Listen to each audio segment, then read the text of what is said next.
Okay. Yeah. Lady Wolf Pack on a whole nother level. Savage as they come, gang of female rebel. We got the sharpest claws, we got the whitest teeth. We coming for your lunch, but we only bring the heat. Hey y'all, I'm Cassidy, the favorite daughter, obviously. And I'm Kim, her mom, her match, and the real reason she turned out halfway decent. Welcome to Mom's Favorite, the podcast where we laugh, vent, and overshare like it's our full-time job. Yeah. And we're coming straight to you from Austin, Texas, where the queso's hot, the opinions are hotter, and we don't sugarcoat a damn thing. You know, just think of us as Thelma and Louise, but only they're related and they have a podcast instead of a death wish. So go ahead and pour yourself something strong, maybe a margarita, get a little snack. Because here on Mom's Favorite, we got a lot to unpack.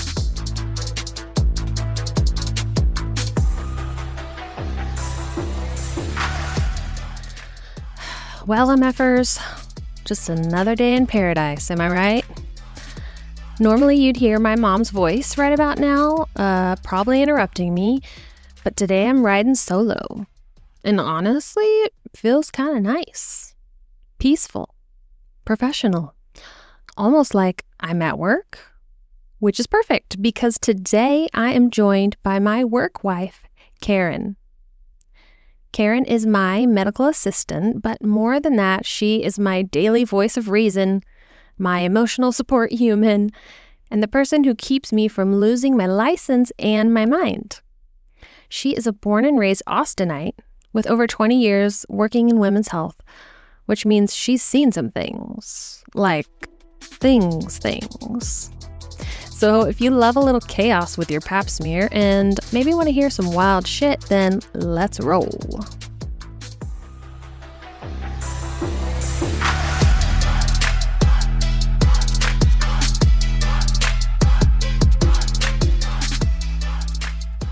Okay, so I know what you're thinking when you hear the name Karen, but this Karen does not want to speak to your manager, okay? She is the gem of our clinic, and if anyone tries to argue with me on this, I will fight you. One thing I love is that she always introduces herself to patients and family members by saying, "I'm a nice Karen." And honestly, that's just the most perfect introduction ever because one, she's hilarious, but more importantly, she's so nice.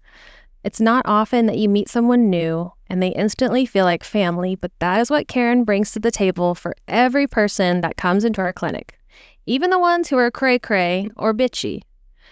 But also, don't confuse her niceness with being a pushover, because if anyone tries to pull one over on her, or take advantage of her, or is acting a fool, no ma'am, we don't play that way, right? That is correct. It's a hell of a time to be named Karen. I'm just leaning into it, really.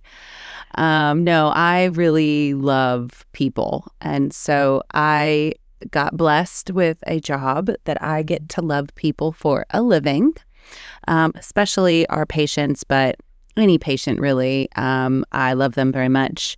I'm from Austin, so... Yeah, I was going to say, so she's a native Austinite. That doesn't happen too much.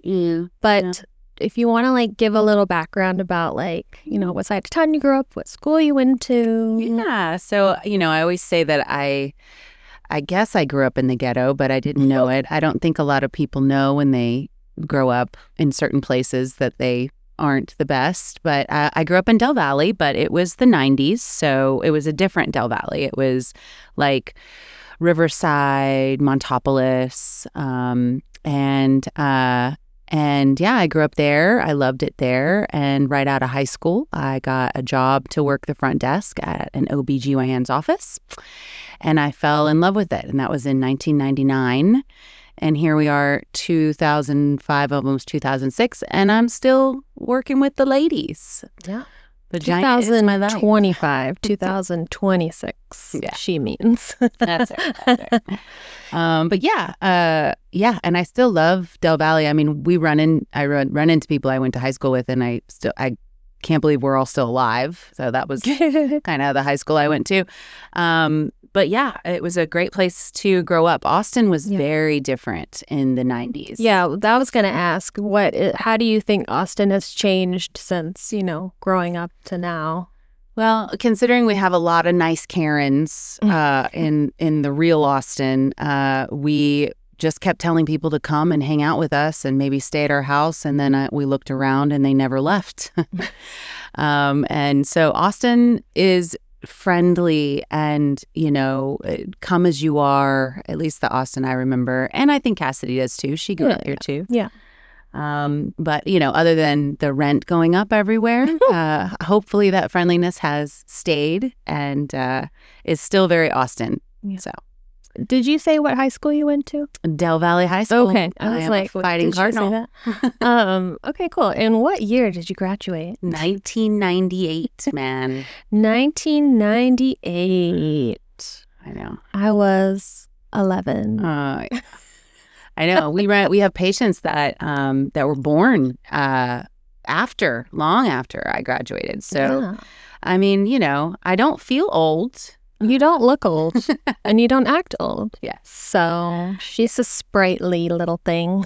Well, I do love patients. And I got to say, especially with the line of work that we do, I mean, we do high risk OB now, but just gynecology in general, I feel like it's different than a lot of specialties because women definitely become more vulnerable with the things that happen in gynecology in particular, but also high-risk OB or any kind of OB. Yeah. So, kind of bringing that feminine power, we're here for you to the table. Yeah. Empowering. Mm-hmm. Yeah. Mm-hmm. You're not alone. You got this. I can't believe I get paid for doing this. It's fantastic. So. Yeah. Yeah. Well, you were definitely made for this area.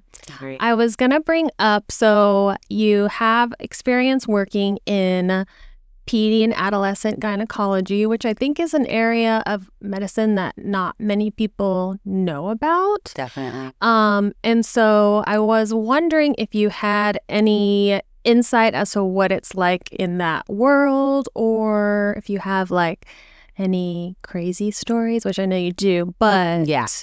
Well, I've never worked in PD, and it was and I kind of went away from OB and started working in PD, and PD adolescent is more of our teenage girls.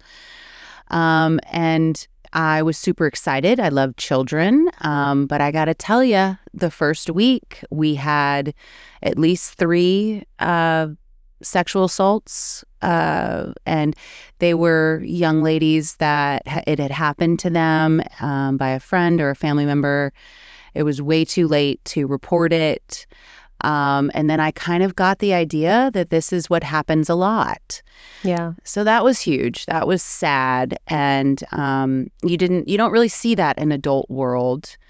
So that's one thing. And then another thing is just patients in general. When you're working with PD, you have one patient, that's your patient. And then in PD world, you have the other parents, patient, which is their parents. Yeah. And they're typically a little crazy. The female the daughter-mom relationship is always really tricky. Mm-hmm. So navigating that, and then also trying to keep the patient's confidentiality paramount. Right. That's also very tricky. But this subspecialty, this PAG, is so needed right now with our youth. Birth control, STD talks, just gender identification. It's definitely something that I feel is much more important than even the work we do here in high-risk OB. So. Sure. Yeah, and I think it's important because, as we know, the public education system does not do a good job at educating girls and women about their bodies, what's normal, what's not normal. And so, I think we get a glimpse. I got a glimpse more in PD than in regular OB into just the home lives of these young ladies. And a lot of times it is very sad. They don't have the resources. They don't have the care that I see with adults. And so that makes me really want to help them and kind of be there for them. But Yeah. Can you think of, not to put you on the spot, but can you think of just something just super wild that you can recall? Oh, yeah. I mean, in the PD world, everything is wild. I mean, there'll be young ladies that come in that, they lose their condoms or they can't remember if they put a Nuva ring in. And so a lot of times we'll pelvic exam them and go on a recon mission. Fish stuff. Yeah. And then just OB in general is kind of fun. I ran in like an indigent clinic when I first started, and we had a lot of walk-ins, homeless people. And they would use their vagina as a pocket. Yes. That's a thing. It's a total... Ladies, it's not a purse. I mean, it is a very secure place to keep your bank statements, I suppose, but... And your drugs. Yes. Yes. I worked at labor and delivery for a long time at the night shift, and we would get the drug addicts that would come in, and they would get really scared that we would take their drugs, and so they would hide them in their vagina purse, thinking that we wouldn't get them or find them. So that was fun. But yeah, anything really OB or GYN related gets really, really crazy. Yeah. I hear you on that one. I know you do. So, given that this podcast is Mom's favorite, do you want to touch on a little bit on your relationship with your mom? I know y'all are close. Yes, she's the best. She, I think she's a product of the 70s. Good old Val. Hopefully there's some friends of mine listening and they can both totally agree. She's hilarious. She conceived me on acid. She is very fond of telling people that. I was her firstborn, and I live no less than 10 minutes away from her my entire life. I'm probably going to see her tonight.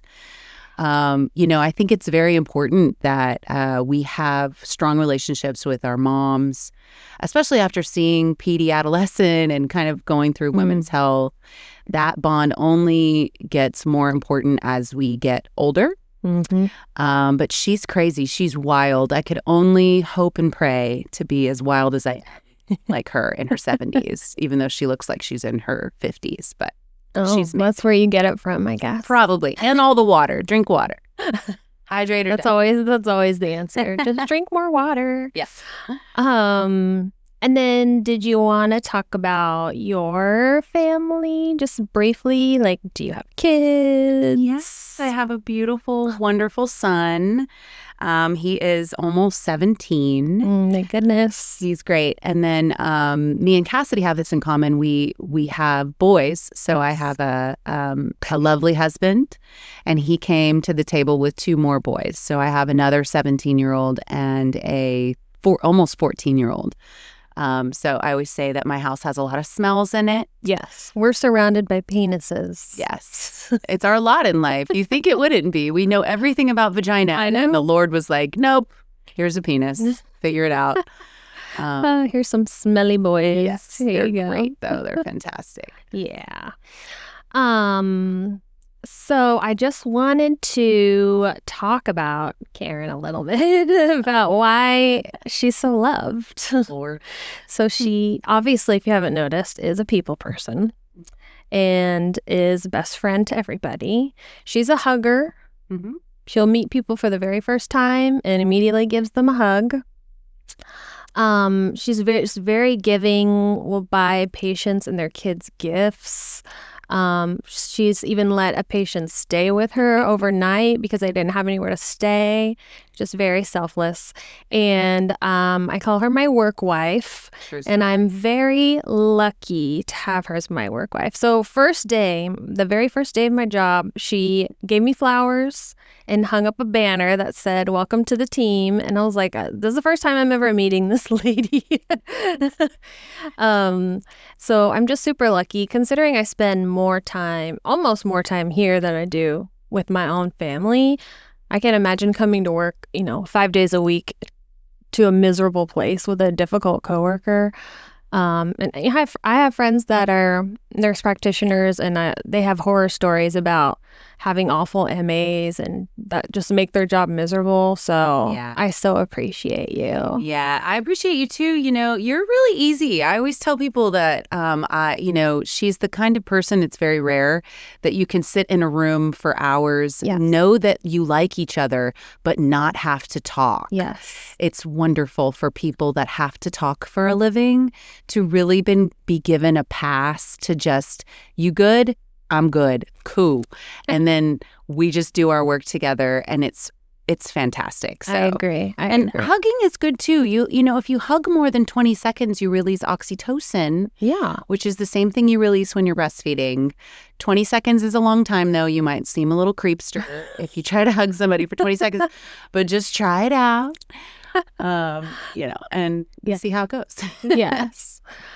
Well, not only is she just a wonderful person, but she is very much on top of shit, which I appreciate. She is very good at anticipating what I could want or need, and she knows how to do everything. So if I'm ever, not sure, she knows, of course.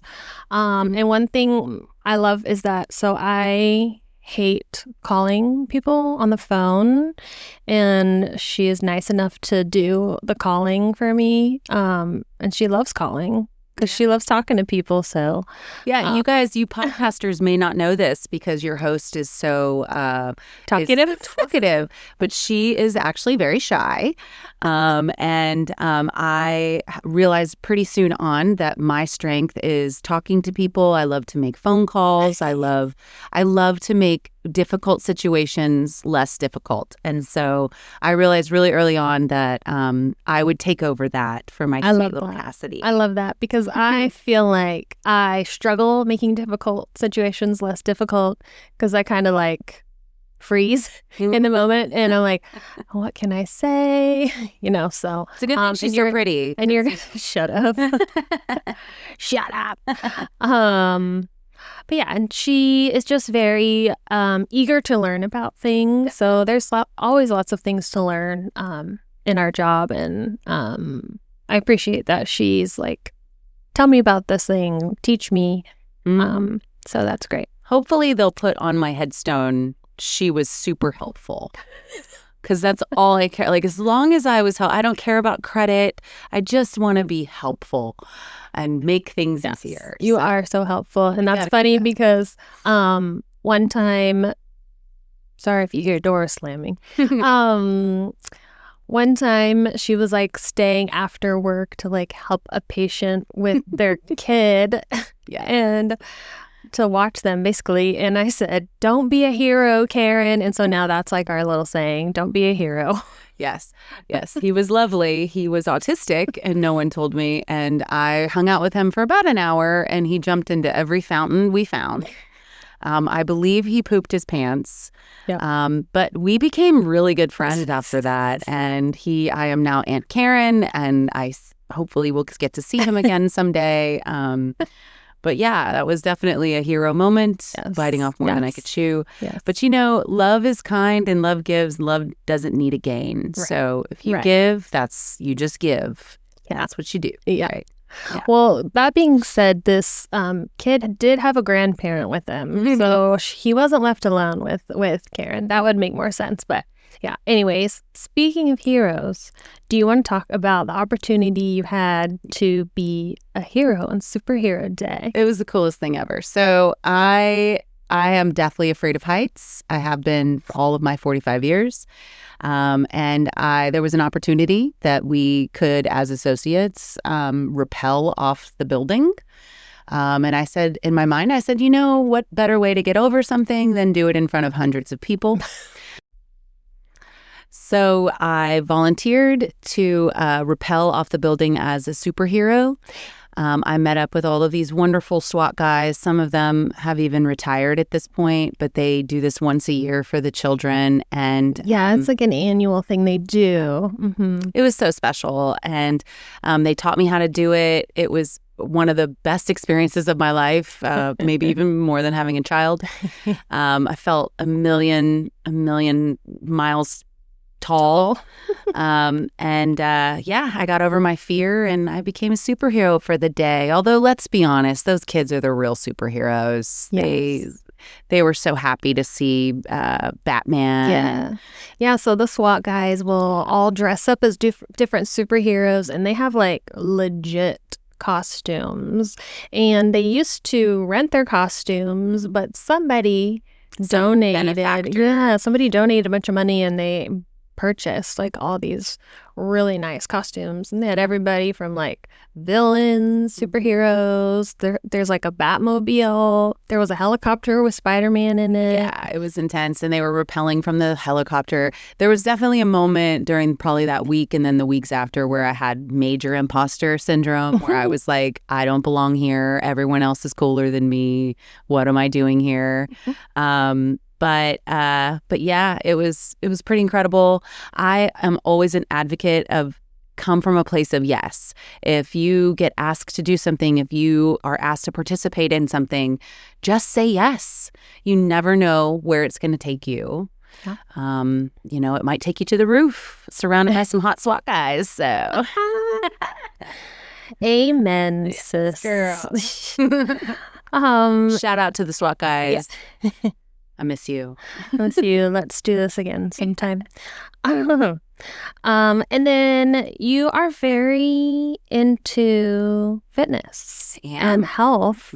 And I just wondered if you wanted to just touch on why that's important to you. Yeah. So, I've always been really like a runner and into yoga, and not so much because of how I look, but more of how I feel. I was very depressed as a child. I had manic depression, little bipolar thrown in there for fun. And I realized that when I would go for long runs, and Bikram yoga does the same thing, I would be in a better mood. Imagine that, tapping into my own endorphins. So I just kind of kept that going.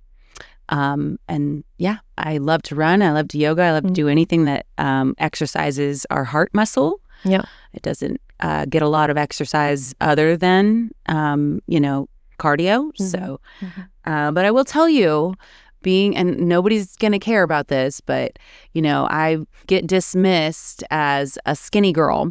Like, she doesn't have to worry. She's skinny. She watches what she eats. But I have just as much anxiety as anyone else on the planet with how I look and things, especially now that I'm getting older. What I eat, so the anxiety's still there for skinny girls. So yeah, and even skinny people can have high cholesterol and high blood pressure. Sometimes the skinny ones have like the worst of it, and you're like, well, there was a time, and in my early 20s, that I definitely had some kind of eating disorder. It wasn't throwing up, but it was more of a food restriction thing. We see that nowadays with the young folks, but where I would eat one Subway sandwich a day, thinking that was a good idea. Where now I know a lot more about my health, and we have to feed the beast, right? We just have to feed it the correct things. We are what we eat. Let food be thy medicine, and thy medicine be thy food. So there are certain things you can eat. Amen. It's in I think it's in the oath that they take as a doctor, that long oath. But the Hippocratic oath. The hypocritical oath. No, just kidding, doctor. JK, we love you. Karen always goes for walks during her lunch break, and I'm always like, okay, well, when it cools down, I'll do that too. Except we can't leave at the same time, so That's kind of annoying. Oh, yeah. Nice excuse there, darling. I know. Hey, it's not me. I want to. We can't leave at the same time. I'm going to get her on a walk, y'all. Y'all just watch. Yes, because it feels like every time I decide to leave for my lunch break, the minute I get to where I'm going, some patient calls or something happens. Always on call here. So yeah, I just stop trying unless I really, really want to. Awesome. Was there anything else that you... No, just everyone be kind to each other. Yeah. We're living in this crazy world, and we forget about the human connection. Yeah. The devil's the great divider. So don't let division keep you from being nice to your neighbor, nice to your friend, and more importantly, nice to your enemy. Yeah. Because that's the hard part. Yeah. It's easy to be nice to the angel patients. It's hard to be nice to the assholes, right? Mm-hmm. But each one of them deserve care, just like your mom, your sister, your dad, your brother would. So usually the assholes, there's something deeper going on there. And so, showing kindness and showing grace will be a little bit of a key to help, unlock them and get to the root of what's really going on. No one's just an asshole for fun. Purpose, Yeah. Right. It's a true story. Yeah.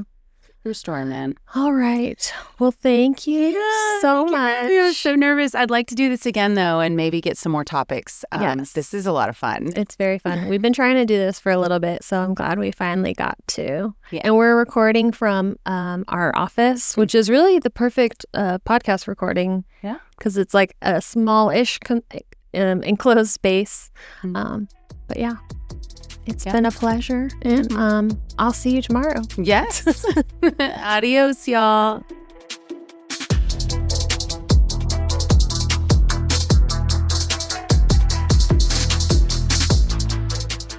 Okay, MFers, I just want to give a big thanks to my work wife, Karen, the real MVP of our clinic, and one of the few people I can tolerate being around for 8 hours a day. She is the yin to my work yang, the ultimate hype girl, and can easily be bribed with Cool Ranch Doritos. Don't forget to follow Mom's Favorite wherever you listen. And if you liked this episode, leave a review that says, Karen for President. Catch you next week, MFers. Oh, and people, stop avoiding that pap smear I know you're due for.